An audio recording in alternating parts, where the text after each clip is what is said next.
Welcome to Preparing for the Unexpected. I'm your host, Alex Fullick. Today, I want to talk about something that might be a little bit different for some people.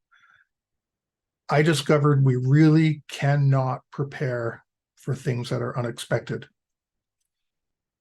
Sometimes, no matter how many plans and rehearsals and exercises we go through, we will still experience things we aren't prepared for.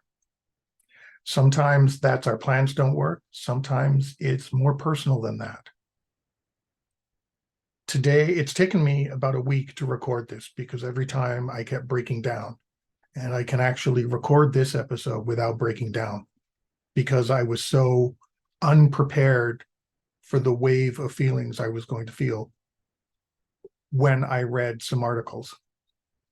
About a week ago on BBC.com news, there were a couple of articles entitled Hunting the Monkey Torturers and Global Monkey Torture Ring Exposed by BBC.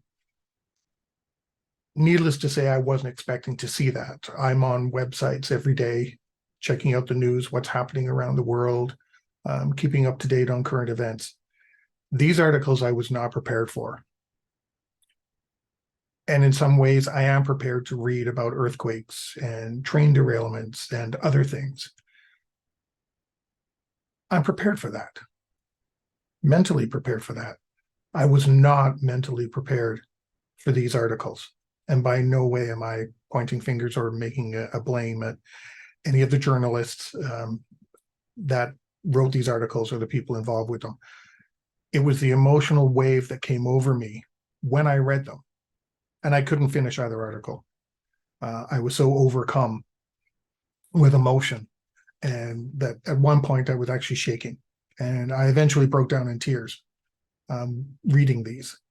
And that got me thinking that if we have some situations in our organization, an active shooter, a major disaster, it could be an earthquake, where our friends or colleagues are killed or hurt in some of these situations, how can I be expected to suddenly turn around and work on my disaster recovery plan or my crisis management plan?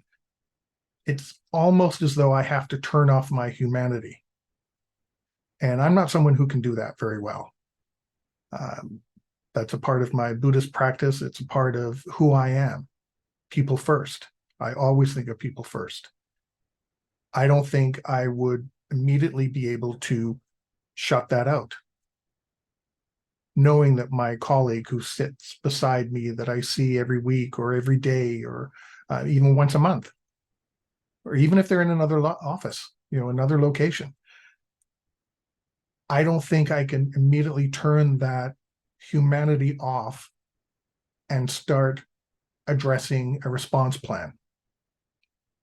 If I'm responsible for a disaster recovery plan and I have to have applications up and running or rebuild a mainframe or whatever the case may be up in 4 hours, does that mean because I'm unaffected, but my colleague who has been severely injured or even killed based on the situation, I should turn all that off, all that care off, and make sure that somebody is happy that I meet that 4-hour target?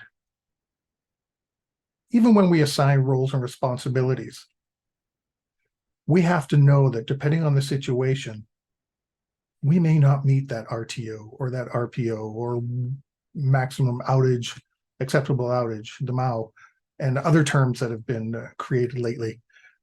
We may not reach that because we've got to address our humanity first. The shock of knowing something has happened. People we know are impacted. It could be something in our neighborhood, something in our community. We need to take that into account. Sure, RTOs and RPOs, et cetera, may be met under certain circumstances, but there are going to be things we are not prepared for. I was not prepared to see these articles and read them. It really threw me on a personal level. And I couldn't record this episode for a week. Every time I tried, I broke down. The last 2 days, even though I'm feeling it right now, my heart is racing and I've got a feeling in my stomach, I at least can get through this without crying now. These videos and these stories that were online about the cruelty of people who pay to see videos of animals being hurt. In this case, it was baby macaque long-tail monkeys being tortured and hurt. I wasn't prepared for that. There was no way I was. Yet I was also reading stories of what's happening in war, famine in other places, political divides in others. I was all prepared for that, but this one I wasn't. We need to consider that. People and their feelings have to be incorporated into the bigger picture, into our plans, the bigger picture of these plans. It may be fine when we unplug a server to know that our recovery time objective to have that plugged back in and working is an hour. But if that's unplugged because of an active shooter and someone died, are we going to be able to plug that back in an hour? Are we going to have the mindset to do that?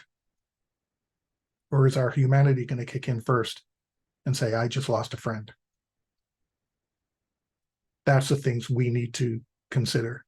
It's all great to have all this other stuff in place, but the one thing that's going to overrule everything is our humanity and how we feel. We can practice all we want, but until it really happens, we don't know how we're going to feel. And I didn't know how I was going to feel when I read this. I was not expecting what I read. So take that into account when you're doing your tests and your exercises. Understand that there are going to be things we're not prepared for. Heck, the show is called Prepare for the Unexpected, but there are still going to be things we don't expect and we can't plan for because we just don't know what we don't know. And even after the fact, PTSD may kick in. People may have seen things, experienced things, and may have responded right off the bat because they didn't know how else to respond. And they did plug that server back in 1 hour. Great, that's fantastic. But a few hours later, shock settles in. And now that person who plugged that server back in is no good at supporting the system or the service that service was related to, because now they're feeling something else. Their humanity has kicked in. Shock has kicked in. Are we planning for that? Do you have plans for that? On a final note, personal note, I hope the perpetrators of these videos get what's deserved. Go to jail, they're caught, and they can never do these things again to animals.